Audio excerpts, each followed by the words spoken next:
Hi, it's me, Ingrid P. And I'm going to be talking about the Autism Handbook, Swedish book by Katarina Sörngård. This book has taken a lot of energy out of me. I'm just going through part 1 today. This book is for adults with autism, which is unusual for a self-help book for autistic people.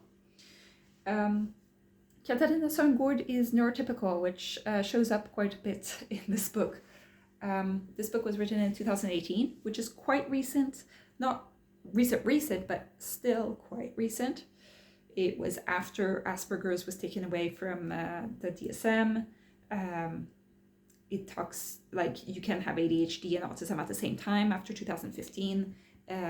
So it is quite recent, very good. Katarina Sörngård is a psychologist, psychotherapist, and specialist in neuropsychology.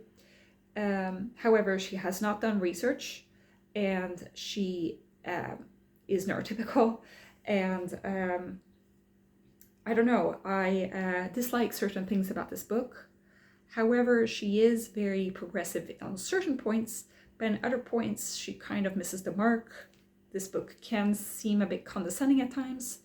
This book can also seem like it is training you to mask. She never uses the word mask. This is a Swedish book, so certain terms don't come up. But I do think that it is kind of bad that a book about autism never mentions any equivalent of the word for masking. She talks about faking your personality, which I guess is her way of explaining masking. But at the same time, as I was flipping through this book, I got angry at this book because there was a chapter that was about how to keep eye contact, which I understand that you want strategies in order to live a fulfilling life. However, I think that it is dangerous to promote things that can lead to autistic burnouts, such as excessive masking. Now, she says that she uses the word compensation strategies rather than masking, but still doesn't make it really right. I am quite critical of this book, as you might understand. I am kind of radicalized, I guess, from the autism community online. I have been in the autism community on YouTube for 1.5 years, maybe even up to 2 years. So I have seen a lot of autistic adults, late diagnosed, and the points of view of the community there. And so that's why I am critical.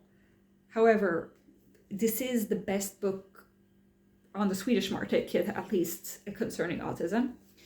The reason I figured out about this book, the way I figured out was that one of my patients got diagnosed by the psychiatric department in my town, and he got this book recommended to him.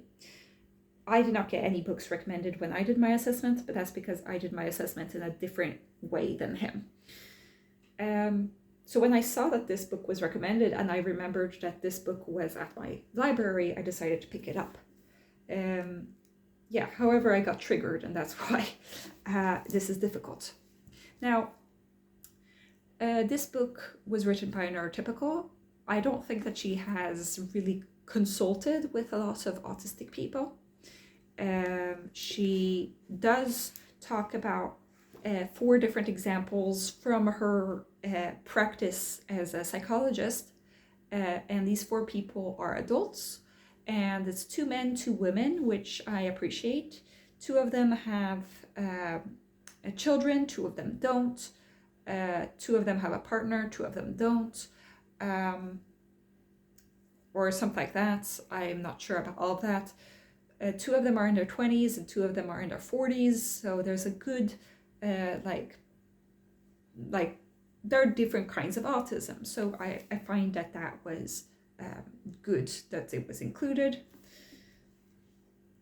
If somebody has ADHD, but even if you don't have ADHD, I would recommend watching my playlist that is about another book that I reviewed and went through, which is called Driving License for ADHD. That book, I find that it is way more interested in the experience of the neurodivergent person, because it is written with the psychologist together with the patient. Both of them together wrote the book. So it is much more relevant to the ADHD experience. This book, she did include those 4 people, but she did not I guess that she asked those people if she could let out a little bit about their story and just change their names. And I guess that they said yes. I don't think that they worked together and helped with the editing of this book. I think that they were just mentioned, which is a shame, but okay.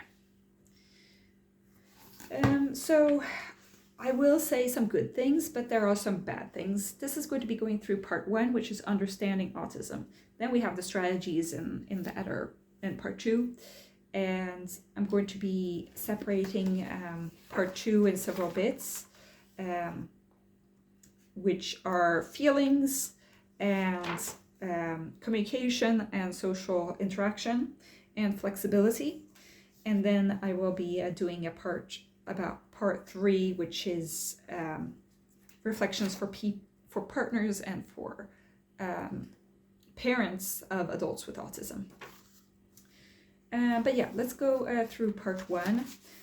First of all, she talks about how it's important to not change yourself to be part of society. She talks about how it's important that environments changes itself for you, which is great and all. She's not consistent on that point, but okay. So she talks about what is autism. She talks about the social model of disability, which I appreciate. She never says the word social model, but she talks about dyslexia, which in a world without reading and writing would not be a disability, because we wouldn't need to know about dyslexia, because it wouldn't affect the person's life. Same thing with autism. If you lived in a society that had different expectations, then you wouldn't be disabled by your autism, so it wouldn't be, it wouldn't be a disability. However, in this world that we live in, it is a disability. So I found that was good, that she explained that. She talked about the history a little bit, and she talks about how common autism is. She does talk about how girls have been underdiagnosed, and how a lot of underdiagnosis has been happening, and now the reason of the boom of the diagnosis is because we are getting better at diagnosing it, and I think that is also very good. However, she does also mention about diluting the diagnosis as more and more people are getting it, which is the first red flag in this book.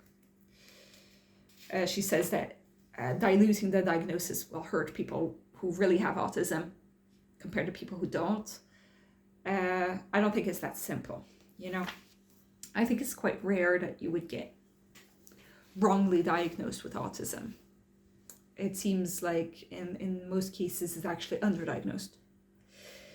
Then she talks about gender differences, which is a theory that has been debunked. But yes, women with autism will present differently than men with autism, and therefore will not be conforming to a stereotype, and therefore will not be found as much. However, she says autism still seems to be 3 times as common in boys than in girls. And it seems like she takes this as a fact, when really she just explained that might not be the case, So I'm confused about how she thinks about this. Then she spends a whole page to describe gender dysphoria, which a bit confusing that. I would recommend everybody go watch Amber Green's video about transness, or like gender and autism. The correlation between the two is not as clear as some people would like to believe. And also using the diagnosis of gender dysphoria is kind of red flag as well, you know? So I don't know what she's trying to say. Then we get more into like what could be the causes, you know? And I'm also quite wary when people talk about hormones in, you know, during pregnancy that could lead to autism. I would like to stay away from that kind of speculations, because, you know, it can lead to genetics kind of things. I think that there are better things to research on than the causes of autism, like how to accommodate our society, I guess, to autism. And also like the actual neuroscience behind it, not the causes in itself. But anyway, then there's how can you treat autism? There are 3 ways that this guy Jarmo, I didn't know that was a name, but Jarmo has problems and because of his autism. And so what he does is that he uses compensation strategies. He tells the people in his circle so that they can adjust their expectations. And 3, he asks for support and accommodations.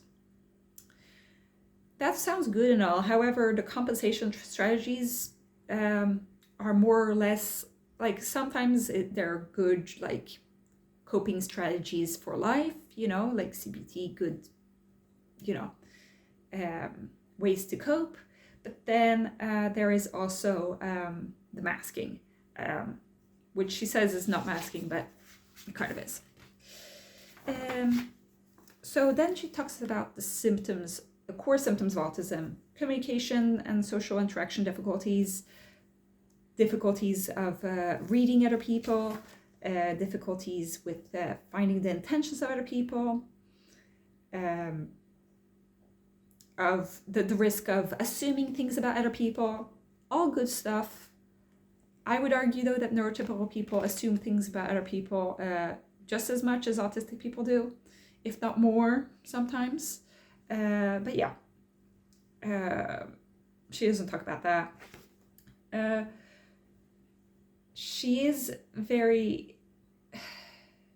Sometimes she talks about neurotypicals like they are very annoyed by autistic people, and she says that like neurotypical people, it will come out later, but she talks a lot about how neurotypical people don't like monologues, and we need to have a dialogue that goes back and forth in a certain way, which, sure, you know, we want to have a 2-sided conversation. However, I think that it is a little bit normative to say that this is how things must be, you know, in order to be accepted around others.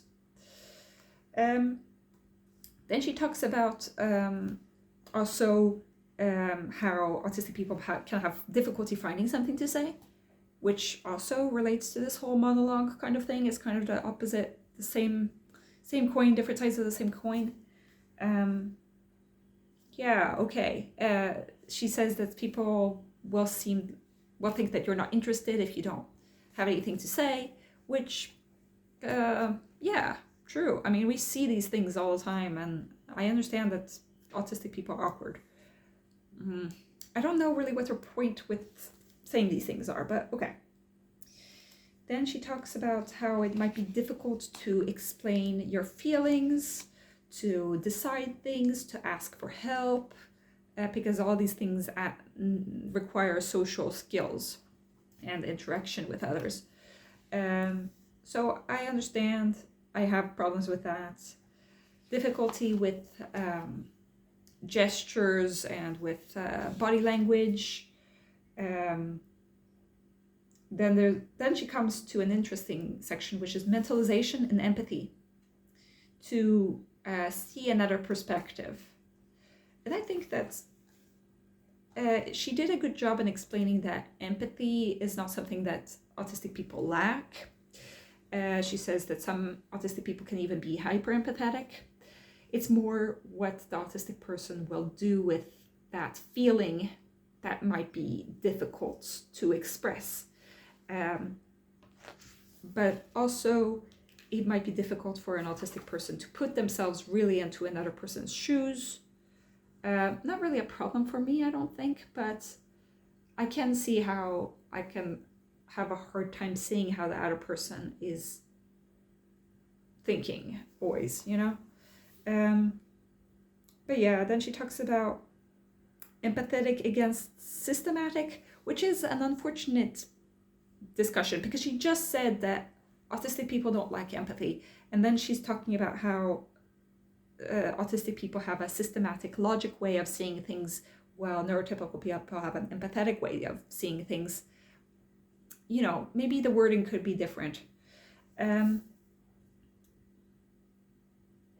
so it's interesting that she talks about, she is talking about the double empathy thing, but not using that wording. She is saying that often neurotypical people and autistic people are not compatible in their communication styles and in the way that they see the world. So I relate to that. She gives the example of a couple that is one of the example people. Then she says that it's difficult to develop and keep relationships. One of the things is that it's important to do small talk because it's difficult to just go directly into talking about what's your political leanings or the meaning of life, or if you're depressed, which I understand. It's important to do the small talk and then to go deeper. That's just the fact of life, I think. Then she talks about romantic relationships. It can be difficult with chores, which makes relationships difficult, and also difficulties with misunderstandings, completely understandable. Then we have a hard time seeing the consequences sometimes of what is going on, the context, how others will see a certain situation, and that can lead to us being taken advantage of by others. So one of these example people actually got, some guy kept asking her for money, and she just kept giving him money because she couldn't really see that he was taking advantage of her. Because in her mind, in her world, why would anybody lie? But people do lie all the time. So it's difficult mentalization. Then she talks about context blindness and difficulty to have a central coherence, so seeing the context of the things. And this is interesting because often we talk about autistic people being into details and neurotypical people being into the big picture. However, I think that often autistic people are interested in the big picture and not just in details. What is actually the problem here is that neurotypical's idea of what is the most important detail is very different from what an autistic person might think is the most important detail. And because the priorities are different. And so one such detail that a neurotypical person might notice that another person might not would be somebody got a haircut, or that the curtains have been changed. Maybe the neurotypical person will notice, okay, this person got a haircut, and they'll be complimenting the person on their haircut, and that person, it will have made their day. They'll be so happy, and that reinforces the relationship with the neurotypical person. Now, the autistic person comes in and does not notice the haircut. And then the person who got the haircut is like, oh shoot, like this person doesn't care about me. Well, instead, the autistic person will be like, oh, look at these nice curtains, you know? Those didn't used to be there. And like they'll find like that's the most important thing that's going on. But in the other person's brain, like their haircut is the most important thing. And so that can lead to misunderstandings. And maybe in another context, the looking at the curtains might be the right thing to do, you know, but in that context, it wasn't the right thing to notice at that time. And that's difficult to change, but that's where we are. Then we get stuck in mistakes. Sometimes like, oh, something seems illogical, something seems wrong. A lot of autistic people get into arguments. Not a problem for me, but I understand that it can get frustrating. Like for me, like society can have some illogical things that get me really angry. Then she talks about language and context. And here we get an example of one sentence meaning two very different things in different contexts. So context number one is you and your friends are at the cafe and all of you are like taking your driver's license or like talking about driving licenses. And they ask you, do you have a driver's license? That's subject one. Context two is that you are at a party and people are drinking alcohol. And then somebody comes to you and asks, do you have a driver's license? And you say yes. And then later on that night, that person expects you to drive them home. And then you're like, wait, I just drank. You can't expect me to drive you home. And then they'll be like, but you said that you had a driver's license. We expected you to be the designated driver. And so that was a misunderstanding because the other person was not clear, you know, but it doesn't matter at this point who was wrong in their communication. What happened is a misunderstanding. So the other person maybe should have explained, do you have a driver's license? I wonder if I could drive back with you if you're planning not to drink tonight, if you want to be the designated driver. Instead, the person just made the mental shortcut of like, do you have a driver's license? Means, hint, like, you're going to drive me back home tonight. That's a frustrating thing, you know, like neurotypical. I hate this fact that like people assume, I'm saying people, neurotypical people assume that autistic people assume things. But it really is sometimes neurotypical people assuming things. Because like that was not at all clear, you know, but I understand how this thing could happen. And a literal thinking autistic person might like totally not get it, you know? Then we've got another example, which I think is a bad example. I will try to go quickly through it. But basically, there are two situations, both of them involving a tree. One of them is a man, he goes he is cold, he is shivering, he needs to lean against a tree. In a second example, he is walking on the beach, the moon is glittering on the sea, and he seems like he had a warm experience on the beach, and he stops by a tree to see if he has gotten an SMS from his friend. And so what kind of tree did you visualize? And I love that she's like, oh, everybody thinks in different ways, this author. And then she's like, didn't you imagine 2 types of trees? And I'm like, no, Katarina. I have actually seen the same kind of tree in both examples.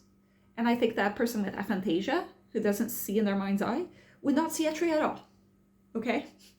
So I saw an oak tree in both examples, but typically a person would see like a cold weather tree, like a spruce or something that's in cold climates in the first example, and see maybe like a palm tree in the second example.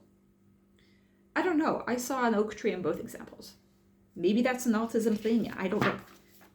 Tell me in the comments if you saw 2 different kinds of trees. And she talks about inner and outer context. She talks about homophones and different things about language. Then she talks about prototypes for different, she talks about different kinds of chairs. Like this is like the model of a chair that most of us maybe think in our minds, but maybe somebody will think about another kind of chair. She talks about Temple Grandin. Okay, I will let that slip. Temple Grandin is very well known in the field of autism. However, she has quite, outdated ideas. So we'll skip that. Then she gets into talking about generalization, which she uses the completely wrong example for this. So I will explain. But I can understand this is more of an example of overgeneralization rather than undergeneralization. So she talks about this guy, Jarmo.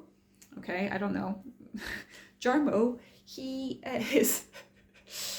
sorry, his name just makes me laugh. I'm sorry for any Jarmos out there.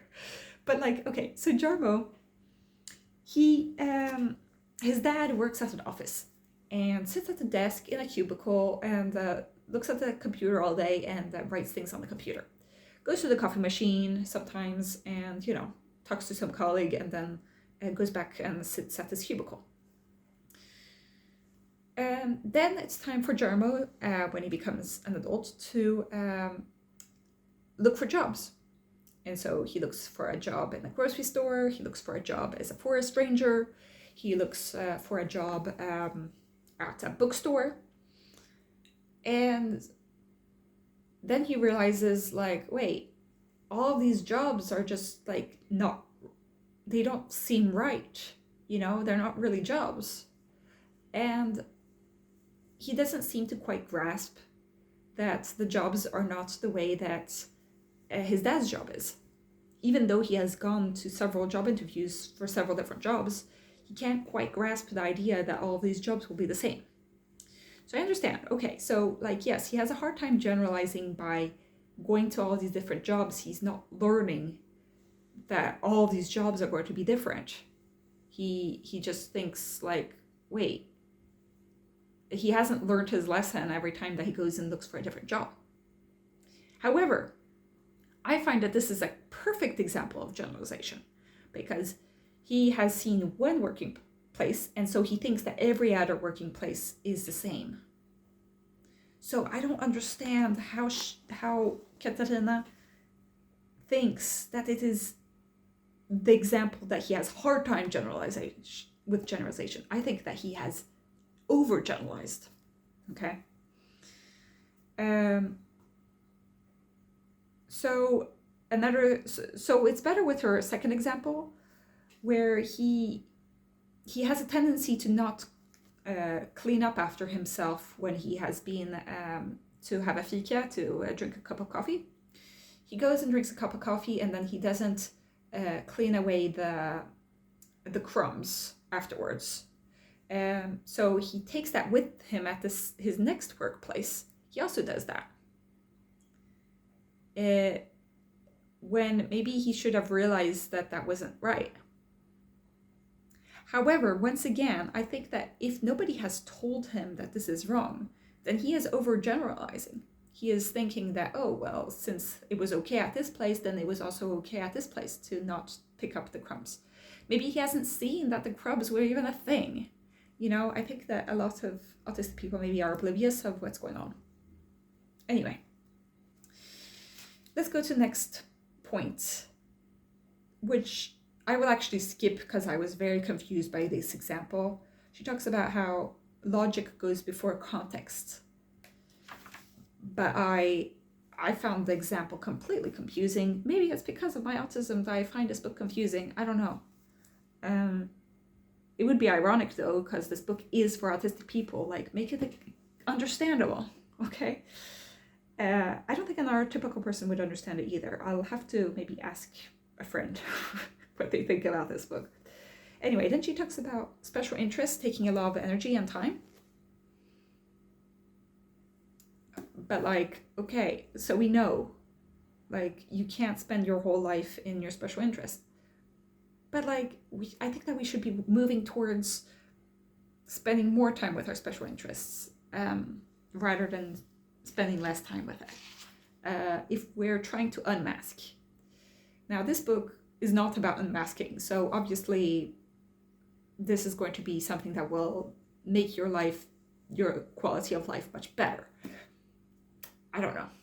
Then she talks about being overly or understimulated by sensory things. You know, having a hard time with things. She doesn't really explain like what to do about that. She says instead you have to compensate with certain strategies, which we'll find out about more, I guess, later on. We're not there yet. Then she talks about routines, which are important. She talks about stims, and I do appreciate that she does not say that stims are bad, which could be a thing that she could say. She says that they are important, and she makes a distinction between OCD, like compulsions, compared to tics, compared to stims, which I like. However, I must admit that sometimes stims do kind of feel like compulsion, because it feels good to do it. And so you feel like you need to do it. So I don't know how useful it is to make this sort of distinction, but I don't know, maybe it helps somebody. Then she talks about getting stuck or getting locked. And this is basically her definition of shutdown. And I think that she is very compassionate about shutdowns, and I agree with that. She doesn't talk about meltdowns. She does talk about aggression, which I guess is linked to meltdowns. But yeah, it's kind of interesting that she only talks about shutdowns.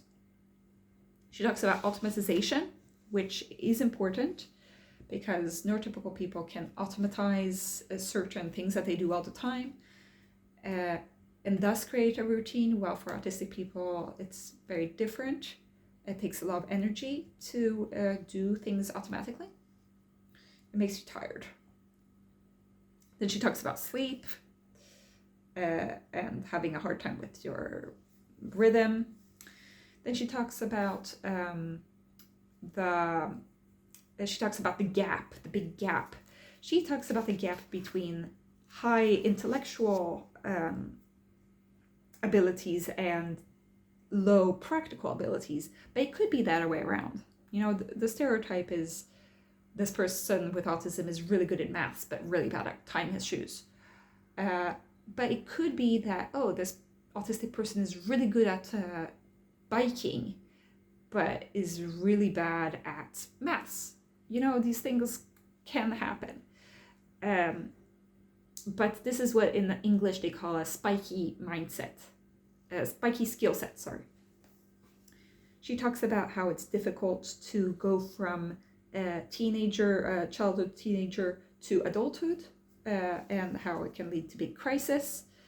And that has happened to me, the existential crisis of having to do suddenly all sorts of things and not knowing how to do them, and how it seems like everybody else has an instruction book, an instruction manual that an autistic person hasn't gotten.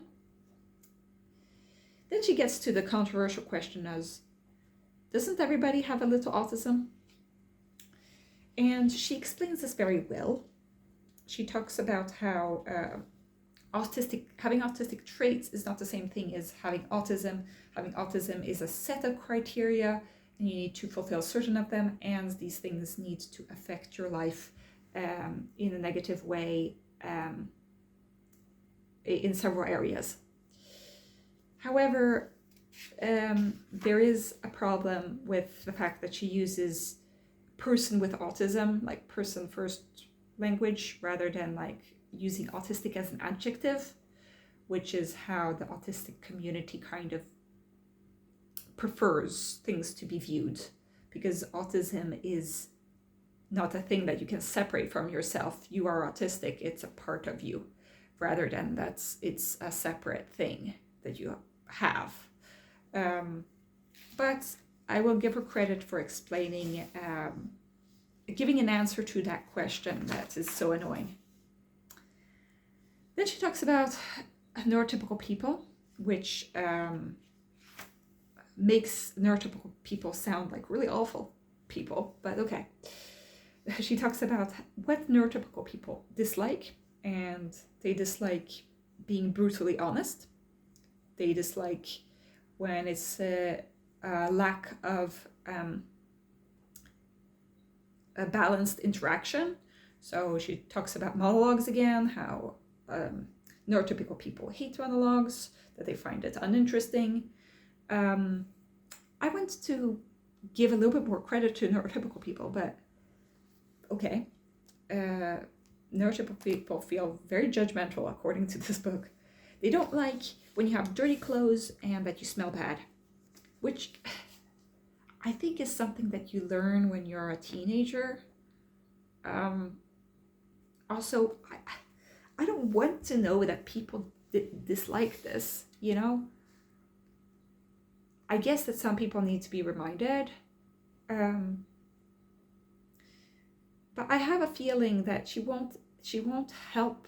She won't give any tips of how to actually deal with sensory issues and problems of why hygiene is so difficult for autistic people. I have a feeling, I haven't read the whole book, but I have a feeling that she just wants autistic people to do this because neurotypical people will become, you will fit in with neurotypical people. When the motivation behind that maybe should be more like, oh, if you take care of your hygiene, then you will feel better about yourself, or you will feel less gross, or you will feel, or not less gross, but you will feel refreshed. Taking care of your hygiene is also taking care of your health. Like brushing your teeth is important because you can not have holes in your teeth.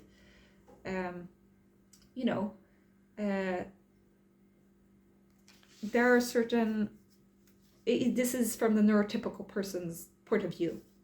Then she talks about having inappropriate clothing, which, like, okay, I'm a person who has really bad fashion sense, so that triggers me kind of. I am glad that I wear scrubs at work, because I just wear a uniform all the time, so I don't need to think about clothes. But I don't know why,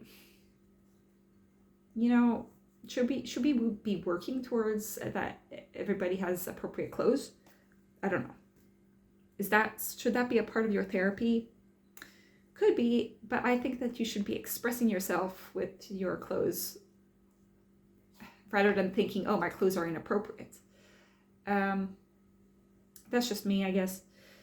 Then, for some reason, she spends a whole bunch of paragraphs about being a sloppy eater, which I didn't think was a real huge problem in the autistic community, but maybe it is.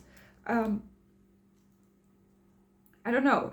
Maybe it's just because Jarmo has a problem with these things. Jarmo doesn't seem to care about his appearance too much, which I relate. But I don't know. I don't know why she decided to focus in on that one thing. Because she could have found tons of examples of different problems that neurotypicals find. that, I don't know. Then she goes, and I can breathe a little bit because she talks about strengths with people with autism. So we are less sensitive to norms and to conventions, more likely to be ourselves. We're more tolerant of other people because we've often been mistreated or misunderstood. We are, autistic people are more precise, and they have a sense of detail. They're systematic and logical in general. They're often want to go deeper in certain subjects, and they are often honest and loyal, which I agree. I am quite happy about these strengths. So I am glad that she actually acknowledged that. Now we get to the final part, which is to formulate your goals and what do you want to change. And so there are a lot of things that I will say is a problem, but I will not say that I want to change. And then there are certain things that I would maybe like to change. So Jarmo gets to formulate his goals. So his goal is that he doesn't have a job, that's the problem, and what he would like his life to be instead. He said that he would like to have a job and to take care of himself financially. That's a typical goal. So here are some problem areas that are in this book, and I will say if I have a problem with it and if I want to change it. So to let in others in the conversation, I don't have that problem. In general, I think. To observe nonverbal signals, I have that problem, but I don't think I want to work on that. To give the right amount of information, I have a problem with that sometimes. I don't want to work on it too much, but I do want to work on not oversharing as much. And maybe get to the point faster rather than giving so much fluffy context. I don't want to over-explain myself either. So that is something I might want to work on. Want to be right, not really a problem for me. To come up with something to say, not really a problem with me. To take others' perspectives, what do they feel, what do they think, what do they want, what intentions do they have? Yes, sometimes I have a hard time with that. I don't exactly know how I would work with that, but I think maybe I would try to not assume the worst of everybody and try to be more positive. So that is something I could work on. To assume good intentions, I guess. Then how to choose to make decisions. I have a hard time with that, and I would like to work on that. To ask for help. Yes, I have a hard time with that. I am already working on that. I don't think I need to do that much more. But maybe there are some tips that I could use for this. To develop friendships. I think I'm okay with that. To keep friendships. I think I want to work on that a little bit. To express my love for the people that I love. To live in a romantic relationship, such as affirming your partner or taking initiative. I'm not interested in a romantic relationship. I do have problems with this, but it's not something I want to work on. To understand context. Yes, I have a hard time, but I don't think I want to work on that, because that's just the way that my mind works. I don't think that it's something really that I can work on. I don't know. Maybe in some manner, but I'll have to read the rest of the book. To get stuck in mistakes, not really a problem for me. Being too precise or perfectionist, not really a problem. Interests that take over, not really a problem. Sleep difficulties, sometimes a problem, sometimes not. I do want to work on it by keeping a routine. Being overly or underly sensitive for sensory input. I have that problem. I would like to get better at that, but I don't know how. Change, yes, I have a hard time with that. I would like to get better at that. Stims and rituals, I don't have problems with that, really. Routines that work, yeah, I need help with that. I don't have routines that work. Stress, yes, I want help with that. And anxiety, depression, yes, I have problems with that. I want to work on that. Regulating feelings, yes, I have problems with that. I would like to work on that. And to start my adult life stuff, my adulting stuff. Yes, I have a hard time with that. I would like some help with that. So yeah, that's kind of it. I am not going to be putting up any goals directly, but I will be talking about those goals with Habitering the Neural Rehab on Friday. So this video has been too long. We're going to end it here. I'm glad I finally did this video. See you in the next one. Have a great day, everybody. Bye.